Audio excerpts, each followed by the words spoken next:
Hey. Hey.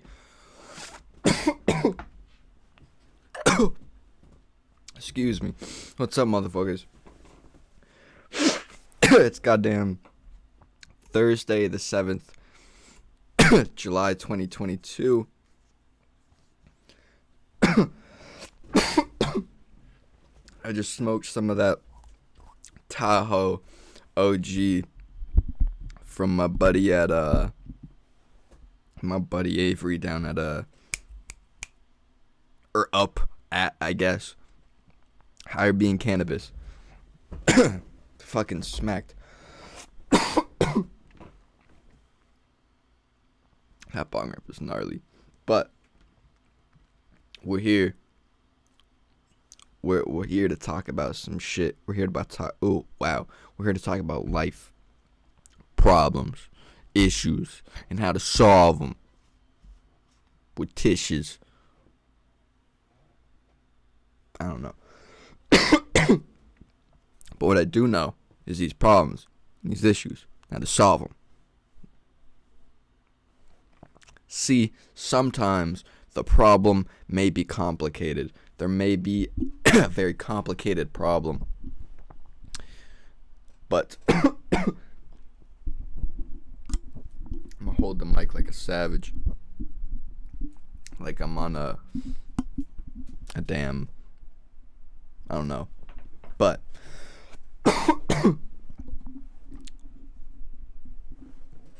what was I gonna say? Shit. Oh yeah. These problems that we deal with on an everyday basis, these problems that you experience all day, every day, throughout the year, every year of your life, may be complicated as fuck. Sometimes the most complicated problems have easy solutions. And sometimes things hide in plain sight. Sometimes things are fucky. I'm sorry to cough into the mic. I'll tell you that much. Things are fucky. One of the biggest things, heartbreak. I have two buddies. I have a buddy from work and then a personal buddy that's both really going through the heartbreak right now. And I've been through it myself. In the recent though, I've been solo dolo. I've been a single Pringle, so I haven't got much heartbreak in the recent times in my personal life. However, there are people around me in my circle and nearby that are going through it, man.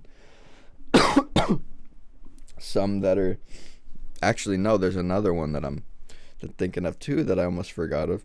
I'm not gonna name names, of course, but it's crazy. Especially we get used to things. I can't remember who said this, but somebody said that all pain in life comes from attachment. It might have been Buddha. It sounds like something Buddha would say. But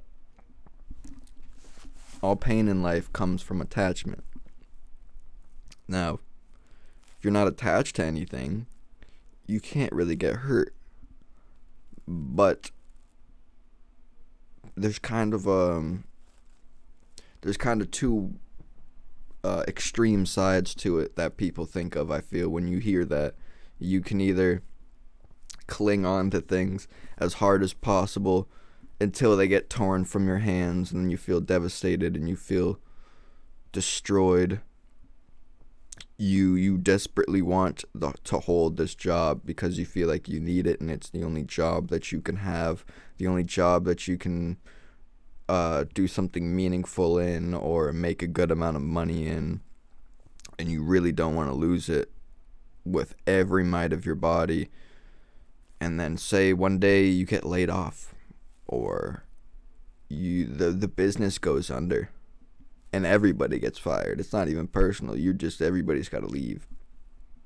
And how do you deal with that? Because you're so attached to that job, you won't know. It'll take so long for you to return to another job. And the love of that job and the passion of that job isn't a bad thing. not trying to act like being attached to or being in love with a job or being really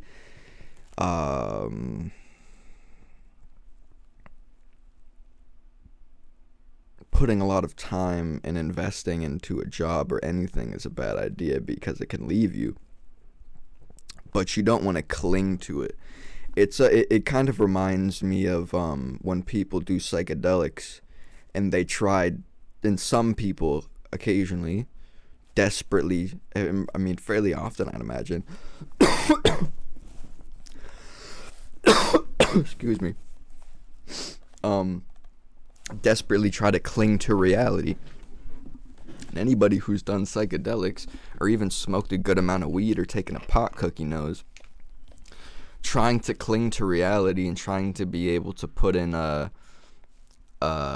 McChicken meal order at McDanks as clean and socially acceptable and as smooth as possible. Like people, I feel like sometimes people grab so tightly to the things that they can hold on to, the things that they can grasp onto, that it ends up hurting them in some way. Like, say, if you're tripping balls on acid, and the acid is trying to help you through your trauma and shit, and it's bringing up you getting touched by your uncle when you were 6. I'm not even trying to be funny. That was just the first thing that came to my mind. And you don't want to deal with that. If you're trying to cling to reality and you're trying to cling to how you felt before you took the 3 tabs and before you felt like you were being pulled into your trauma or being like to relive your trauma and shit, basically. If you don't give in to that, like people say, relax, ease, let it happen, make yourself vulnerable.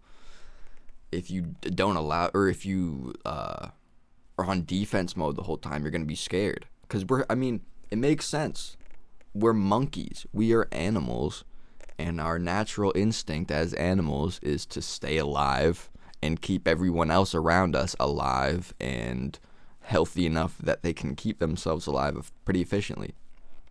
So, if we're on a substance that's heightening everything that we already feel, it makes sense that our natural instinct is to be on high alert and keep ourselves safe and maybe hold on to certain things that can keep us safe, like other people, other things, ideas, like religion. I feel like it's almost like clinging on to that reality, clinging on to those beliefs.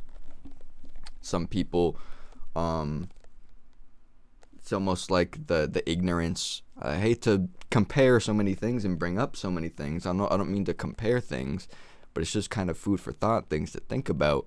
So it kind of popped into my brain, the ignorance of racism and kind of the group mentality.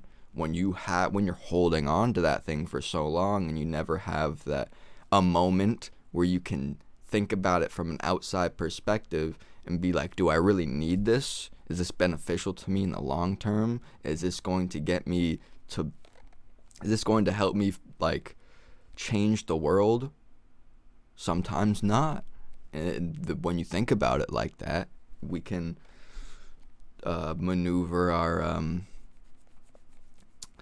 our direction in life to where we're actually trying to go. Because if we looking through the lens of our eyes is way more confusing and elusive and unclear and not linear or black and white as it is to looking at someone else. When you look at somebody else, you can visibly see them fiending for that cigarette. When you see someone else, you can visibly see them get upset when someone starts getting on their nerves and saying something and they let it get to them inside. You can see it happening.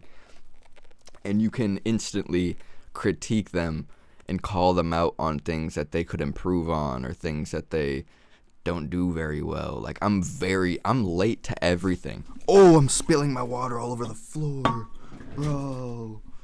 God fucking damn it. Hold on. God. Damn it. I had my water bottle in my lap without the cap on. And then I knocked it over. And spilled fucking water everywhere. It's this one, too. Right on the floor, bro. Thank God my power strip's not down there anymore. It's kind of off to the side. I would have just soaked the whole power strip. But instead I just soaked the floor. And it's a hardwood floor at least, so it's kind of... I'm alright. That was just annoying though, because I was in the middle of talking about that shit and it interrupted me. Okay, so what was I saying? Here's the hard part, remembering what I was talking about. Okay, yeah, I'm late to a lot of shit. I'm late to just about anything. I mean, just about everything. Unless it's something really important and I take the time to really get myself ready and get out, give myself time to bullshit in the morning and get sidetracked, because that's the thing. I have to account for getting sidetracked. I get so fucking sidetracked doing shit. I'll do something, then I'll remember I gotta do something else, and then I was gonna do something yesterday that I've been trying to do for like a week, and then I gotta do it today, and then I forget about the original thing that I had planned for that day that I had to do, and then I have to be ready for that in an hour, and I can't get ready for that except for like a half an hour. It takes like half an hour, 2 hours to get ready, so I gotta fucking, say work or some shit, so I gotta fucking eat and shower and brush my teeth and fucking get dressed and do whatever I gotta do around the house and make sure I get a ride or have enough time to bike there. And I just get so sidetracked. It's so easy for me to be late, especially to something like work, because if anybody from my work's watching this, I don't mean this personally at all, but I do not like my work, and I don't know how long I see myself working there, so I'm late there a lot, and I get fucking, I probably don't take it as seriously as I should, because even I understand that even though I do feel that way, I still work there, and I still have the obligation to be there when I'm scheduled to be there. So even though I feel the way I do, it's not an excuse to be late and shit. But at the same time, it's not intentional 80% of the time. 10%, 15%, maybe 20% of the time, I'm like, fuck it. I'm late every day. What's it gonna matter today? But then 80-90% of the time, I'm like, all right, let's actually be on time today, and then I'm just not. So, and anybody who sees me will know that's an easy thing that I could fix, and I would be instantly like more accountable of a person, and this, that, and the third. But it's just not that easy for me through my eyes and in my person. It's just, when it comes down to it, in the moment, I get sidetracked. And it's not that I can't be on time. It's just that I got a lot of things in my brain, and I try to do a lot of things, and there's only so many hours in the day. That's the biggest explanation. I mean, that's the easiest explanation I have for that. Maybe it's ADD, ADHD, some sort of OCD, maybe a little sprinkle of autism. I don't know. I've never been diagnosed with anything, but I wouldn't be surprised if it was anything of those sorts or any sort of combination.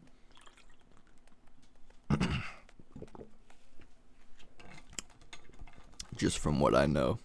Very, very light, like, internet neurological knowledge, which isn't much.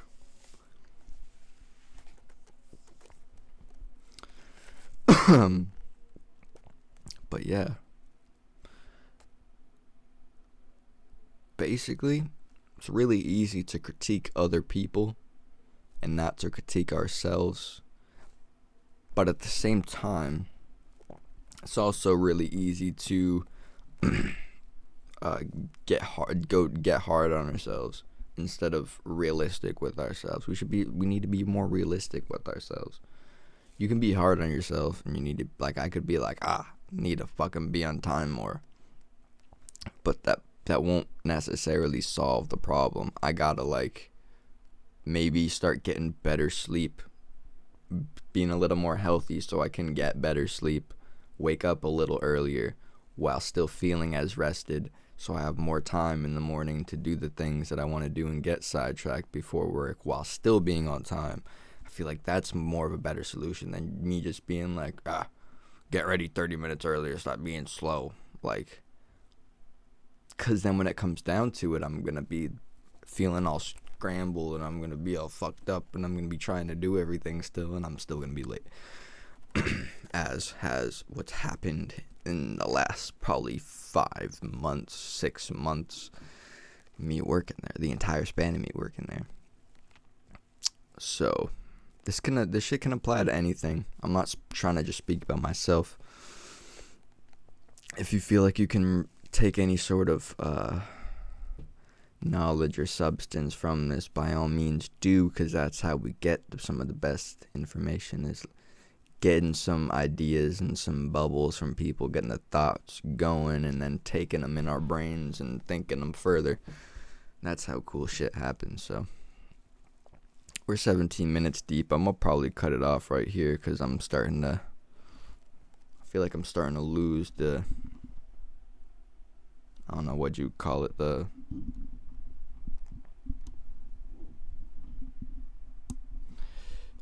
flow. I don't got as many ideas flowing out of my brain as quickly as they were. But yeah. It's good. I think the general message of the story is we need to try as best as possible to look at ourselves and our surroundings and our situations and everything from an objective perspective as best we can, at least here and there, so we can kind of guess what maybe we look like to other people in a way. You know what I mean?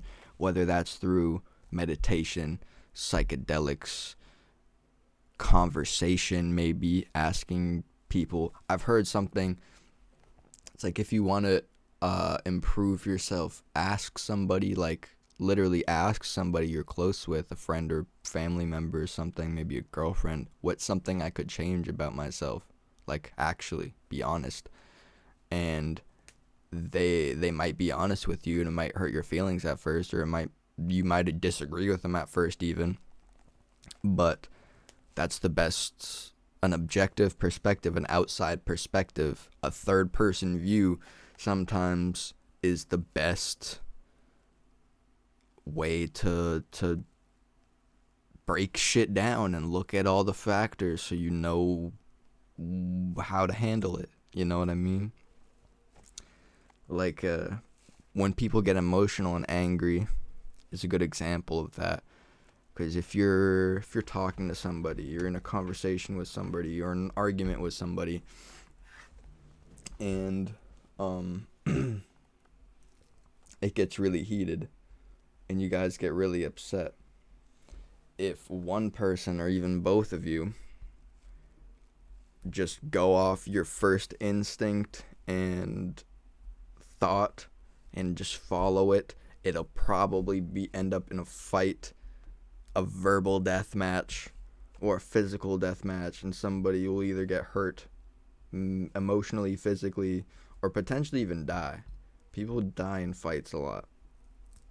Falling on concrete, crack your head, seizures, paralyzation, vegetabilization, goddamn contusion, concussion, fucking death, internal bleeding, like, fights aren't something to fuck with. CTE, MMA fighters and shit, wrestlers from the 90s and before, early 2000s, goddamn anybody who fucking hits their damn head like that shit's not good for you. Hitting your head really hard many times is not good for you. So you can imagine your first instinct as a monkey that's heated and emotional and threatened at that would probably be to fight in some way, shape, or form. And if you look at that from an objective perspective, from an outside view, if you're one of the bystanders filming on the phones for World Star, you're in the objective perspective, the third person view, you probably not want to join the fight, would you? That's why you're filming. Your first monkey instinct, your first thought, because you're calm and you're just observing, is, damn, this is probably gonna end up in some sort of crazy catastrophic shit, so I'm gonna record it. That's why they're not participating. Our brains kind of work the same way. If we look at it from an objective perspective, we might be like, oh yeah, okay, maybe I'm just gonna squash this beef and go home, or I'm not gonna give this random crackhead on the subway shit for how his shirt's buttoned up, because he might not like it, and I might end up getting stabbed by a rusty needle or something. You know?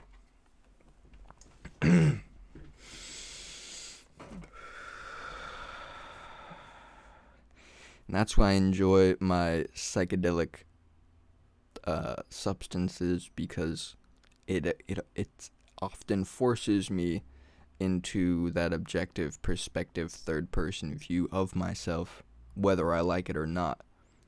So it helps me kind of regulate myself, versus as if I'm just kind of manically running around the world.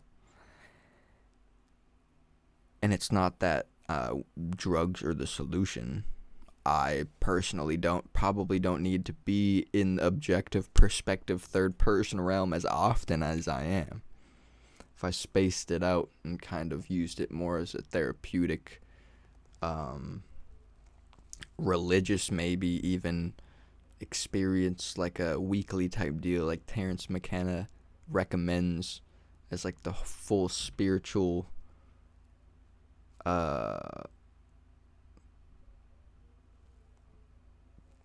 the like best spiritual way of using cannabis. I'm kind of losing my train of thought.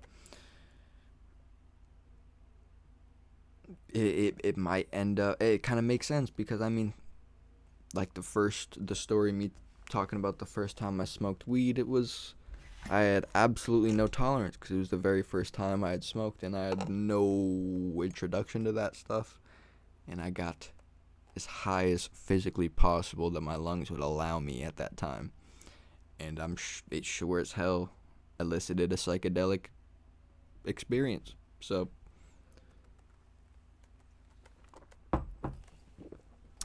maybe Terrence is onto something, or was onto something.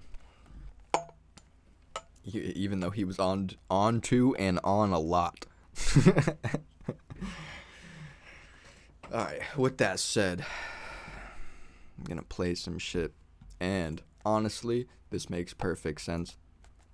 I got a buddy, Chanel LSD, coming across the damn pond to Kennebunk, Maine, so we can turn the fuck up. In the US, my UK motherfucking homie from the OG Moms Only. That rhymed, I didn't even mean it to. Yeah, he's coming. He's gonna fly on over across the pond. We're gonna have a show. We're gonna get, Hedor's having a show. We're gonna get smacked with him. I'm gonna smoke him up fat, dab him up fat, edible him up fat. Psych him up fat. If whatever he wants, he's got it. It's the fucking homie. It's gonna be fun as fuck. I'm super excited to see this dude.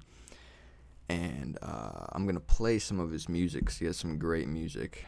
And his name's Chanel LSD, and I was just talking about psychedelics, so it makes sense. And he's coming. He's about to be here in, I don't know the exact day he's gonna be here, but I believe it's about a week from now, more or less.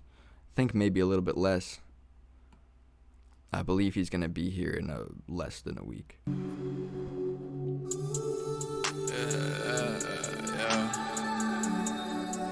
Are we okay in the end, innit? Like, everything's okay in the end. I swear. Yeah, I'm off a pill with my best friend. We listening to The Weeknd. Stab a needle in my hand so I can feel something again. We got that adrenaline. If she ain't sucking, man. Wish that I could love again, but it ain't working. When the pill kick in, my words get this loud. I know I ain't perfect, my soul still hurts. And if we're being honest, I probably deserve that. I know that beat would agree. Back in my head, I hate screaming, saying beautiful things. Like soon we'll be on magazines and Prada and jewelry. But none of that shit pleases me. I got brunette teasing, man. She drop it low, she on her knees, sniffing that cocoa. Come watch my nose bleed. She sucking it slowly. She say it tastes sweet. Well, I also got this acid on my tongue. Go kiss me. I do drugs with my friends on the weekend, 'cause I think it's gonna help me forget all the shit that I'm dealing with. But fuck it, here's another pill, yeah, fuck it. Here's another pill, yeah, fuck it. It's gonna numb the feel, yeah, fuck it. Tell me how's it feel, don't you love it? Yeah, I'm off a pill with my best friend. We listening to The Weeknd. Stab a needle in my hand so I can feel something again. We got that adrenaline. If she ain't sucking, man. Wish that I could love again, but it ain't working. When the pill kick in, my words get this loud. I know I ain't perfect, my soul still hurts. And if we're being honest, I probably deserve that.